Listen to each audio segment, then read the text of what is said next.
Rabin en Arabie Saoudite, même les protestants clergés en Grande-Bretagne, parce que vous savez, la France est un pays laïque. C'est le seul pays laïque en Europe. Mais le Grande-Bretagne, c'est un pays religieux. Je vais vous donner quelque chose que peut-être vous ne saviez pas. Même Ben Laden, la famille Ben Laden, était associée avec George Bush.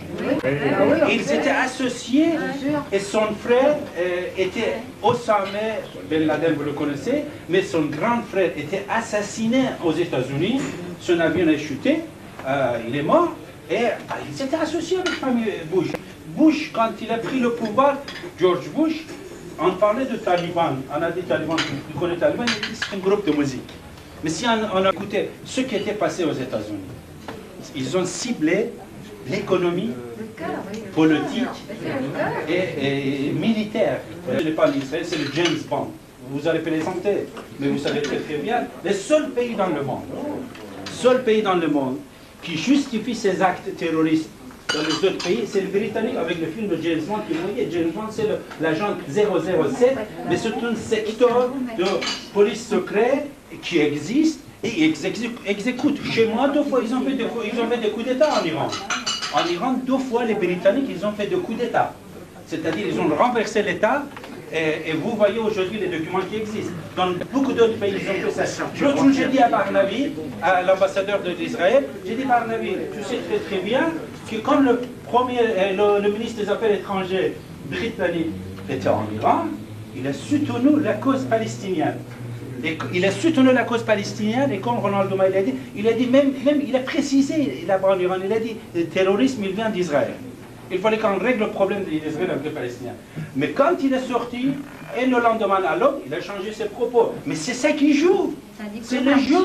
Regardez, demain, s'il y a la paix avec l'Israël et la Palestine, Grande-Bretagne, il est obligé de sortir de quartier.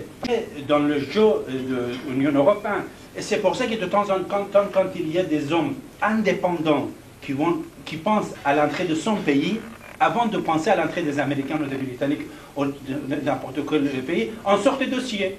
Comme on a sorti pour le Ronald Reagan, que c'était rien du tout. Vous voyez, c'est-à-dire, si tu es indépendant, tu es patriote, c'est interdit. Il faut que tu sois mondial, comme il dit, international, en faveur des Britanniques en plus. Vous voyez, en faveur des Anglo-Saxons. Et le politique étranger des Américains, ça fait par les Britanniques. C'est-à-dire, même les Britanniques, ils sont ministres des Affaires étrangères des Américains, parce que les Américains ne connaissent rien. Regardez, avant le 11 septembre, moi je suis au courant, parce que j'étais plusieurs fois aux États-Unis, invité par le Sénat pour donner des conférences et tout ça. Quand ils me posent des questions, je vois un personnalité assez important, un sénateur, il me pose des questions, il ne connaît rien sur l'Iran ni sur l'Afghanistan. Il ne connaît rien. Regardez, l'exemple que je vous ai donné, c'est la vérité. George Bush, un mois, 30 jours, avant qu'il soit président, on lui pose la question sur le Taliban. Est-ce que monsieur, vous connaissez le Taliban? Il dit oui, c'est un groupe de musique. C'est pour ça que le problème de Palestine, comme Ronald Douma dit aujourd'hui, il faut que ça soit réglé sans entrer dans les jeux qui nous préparent. Ce sont des jeux.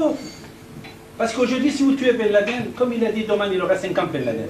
Si vous tuez Yasser Arafat, demain les enfants, il y a une expression perse, il dit si tu tues un enfant, même Rabin, il a dit ça, même Rabin, il a dit, on a dit pourquoi tu vas serrer la main de Arafat? Il a dit puisque chaque individu qu'on tue, qu'il est palestinien, nous fabriquons 100 kamikazes contre nous.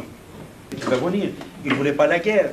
Aujourd'hui, Sharon, chaque foyer qu'il détruit, là-dedans, comme Israël l'a dit, il fabrique 100 kamikazes. Sharon, c'est un bon général, mais ce n'est pas un bon diplomate. Il faut mettre des diplomates dans la tête des gouvernements. Voilà. Merci. 1947, à la suite de tout ce qu'on avait vécu, la guerre, les camps, les malheurs du peuple juif, l'émancipation du tiers-monde, le pays arabe en particulier, l'ONU avait décidé de faire 2 États. Alors, pour des raisons qui ont été dites, on a créé l'État d'Israël et on n'a pas créé l'État palestinien. Il y a eu la responsabilité des Palestiniens incontestable. C'est vrai, à l'époque.